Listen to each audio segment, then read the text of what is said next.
Now that we have a better sense of how things should feel when our bodies are just releasing the air, allowing the air to come out of us as opposed to our trying to help or force that air out, we're going to turn our attention a little bit more to connecting that release of the air with phonation. So now as the air comes up from the lungs, it's going to be met with a degree of resistance from the glottal closure mechanism.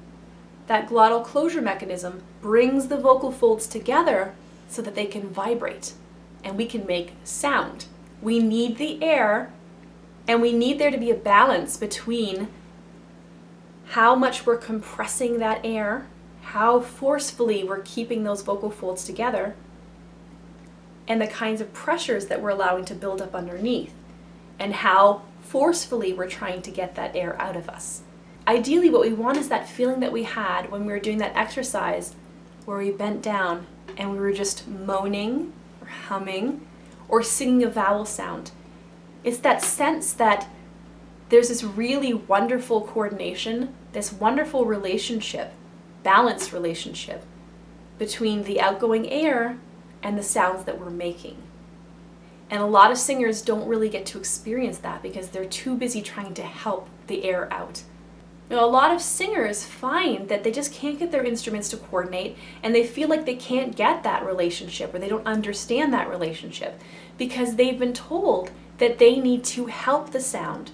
They need to help the breath by squeezing that abdominal girdle and force that air out. Otherwise, the tone isn't supported. Well, in actuality, it really does feel a lot more like what it feels like when we just go, that feeling of the air just coming out. When that air becomes compressed, the vocal folds just want to come together and they just want to vibrate. They want to make sound. So that inspiration to make sound is actually adequate for us to be able to bring the vocal folds together and create the kind of sound that we want to create, and with the right kind of breath pressure and the right kind of resistance at the glottal level. But we have to trust it. We have to trust that it's enough. Our breath management system knows how to supply the vocal folds with what they need. So let's start with the hum that we used in the last lesson. Now this time though, we're not going to bend down, but I would encourage you to try doing that a couple times just to kind of lean forward, fingers up under the collarbone, hand here on your tummy or on your side ribs or in your back if you feel so inclined.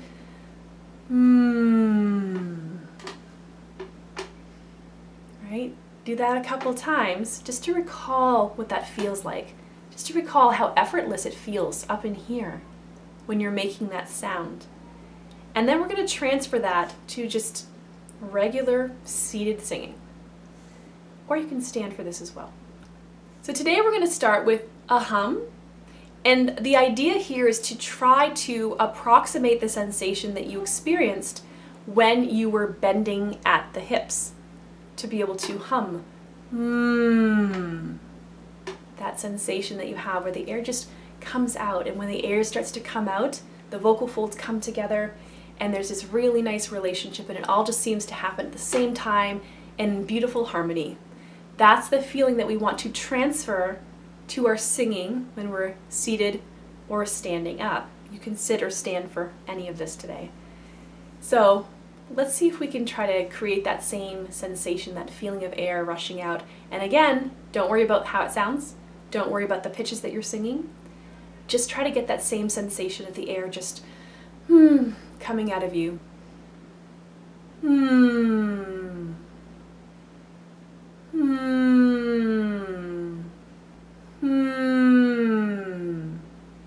You feel that sense of engagement in your body? I definitely feel it through here, through these oblique and transverse muscles, a little bit to the rectus abdominis muscle, a little bit in there, but I'm not forcing it, I'm not helping it, I'm just trying to feel that sensation of the air coming out. Now what we're going to do is we're going to take this same kind of sensation, hopefully, and transfer it to some other vocal tasks. The first of which is the SZS exercise, or the SZS exercise for those of you in Canada and the UK, Europe. And so what we're going to do is we're going to sing or create each of these sounds for 4 beats all in a single breath. We're going to do S, 2, 3, 4, Z, 2, 3, 4, S, 2, 3, 4. Now the S is a semi-occluded sound, S, and what it's going to do is it's going to create this really nice back pressure, a positive back pressure in the vocal tract that's going to help us keep our throats open and help the vocal folds vibrate very efficiently and help those vocal folds kind of square up a little bit better so that we're not using too little vocal fold or too much vocal fold. And that in turn is going to help to keep the breath flowing really nicely, a really nice transglottal airflow, and a really nice balance between what's happening here and what's happening here. So let's give this exercise a try. And you want this S to be energized. You want this feeling of engagement, the that you have. That's the feeling that you want to have, but don't focus too much on that.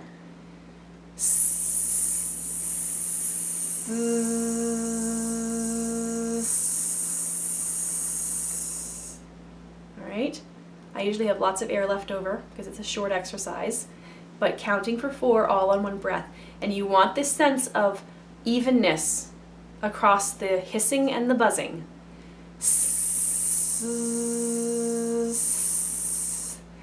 Those two sounds are cognates. They're formed exactly the same way here at the level of the articulators, only the S is unvoiced and the Z is voiced. Other than that, there's really no difference.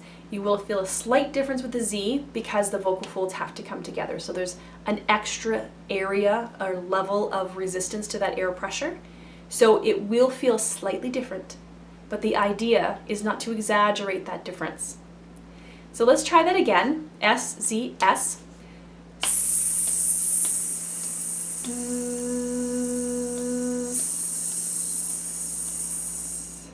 And again, that feeling of the air just kind of coming out of us. Now I would encourage you to try this on different pitches. Just kind of random pitches, go up a few different pitches and feel the difference in sensation. Just pay attention to how the breath operates differently, how you coordinate differently up higher. In theory, it should be very subtle. The difference should be very subtle between the lower pitches and the higher pitches. You may feel a little bit more of a sense of engagement with those core muscles, but other than that, it should feel roughly the same here, and you shouldn't feel like more or less air is having to pass through the vocal folds. If you are, then there's probably something imbalanced a little bit in the resistance that you're offering here.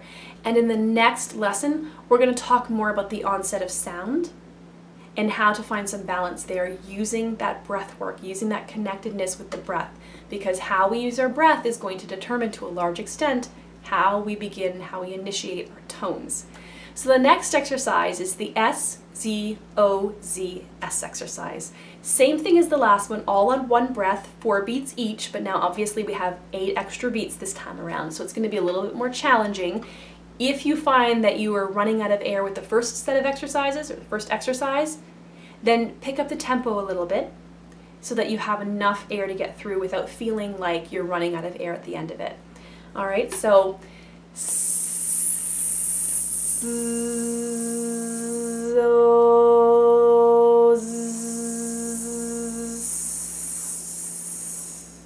right, again, that feeling of the air going just kind of coming out of us, right? Watch your alignment, always watch your alignment too. It's going to help to set everything up here with your ribs, your diaphragm, your torso muscles. Right? So try that exercise. Go a little bit higher. I'll do it with you.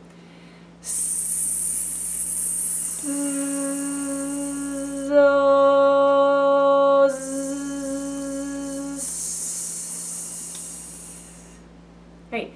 Do you feel a difference there? Does it connect more in here? Do you feel like you're tempted to force more with the air?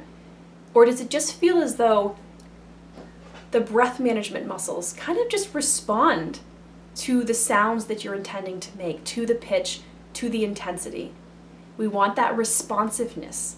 We want that relationship to be dynamic, to be flexible, to be open to adjusting. And you'll know when there's a little bit of an imbalance when you hear things like the pitch changing from the Z to the O, or the intensity changing when you switch between sounds. Zo, zo. You'll hear things like that. That means that you're using far too much breath pressure to begin with. You're probably got the Z is probably a little bit squeezed, or you're probably thinking of the O, because it's a vowel, as needing a lot more breath and a lot more pressure than the Z. And if that's the case, work toward that evenness, work toward that sameness, even though there are slight variations that happen here with the S having the vocal folds apart, the Z having them together, but that semi-occlusion at the front, and then the O, where you've only got resistance to the air at the glottal level. Slight variations in the coordination, but there should still always be that sensation of things being just really connected here and having that kind of sensation. And as I said in the next lesson, we're going to start turning our attention to the onset of sound, how we initiate our tones. And again, the breath plays a huge role in that. So we start with the good body alignment. We get that feeling of connectedness here, connectedness between here and here. And our onsets will be nice and balanced. So now let's explore for a moment how it feels when we really push here from the abdominal muscles and we really try to force that breath out. How it feels here, and also how it feels here and anywhere else in our bodies. So we're going to start with that just solid droning hum sound.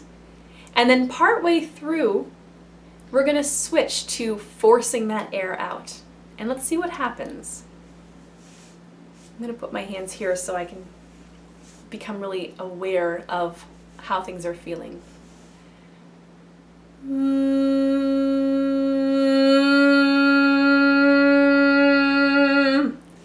All right, so that was really quick. But what happened there, I don't know if you heard, the pitch jumped a little bit, right? It went up a little bit in pitch, and things in my throat started feeling like they were working a little bit more overtime. Because now they're bracing themselves for that really forceful air. What did you feel? Do you feel that sense of these muscles up here in the throat becoming actively engaged in an effort to help brace and support against that really forceful airflow? That's definitely what I felt there. You'll probably feel that too.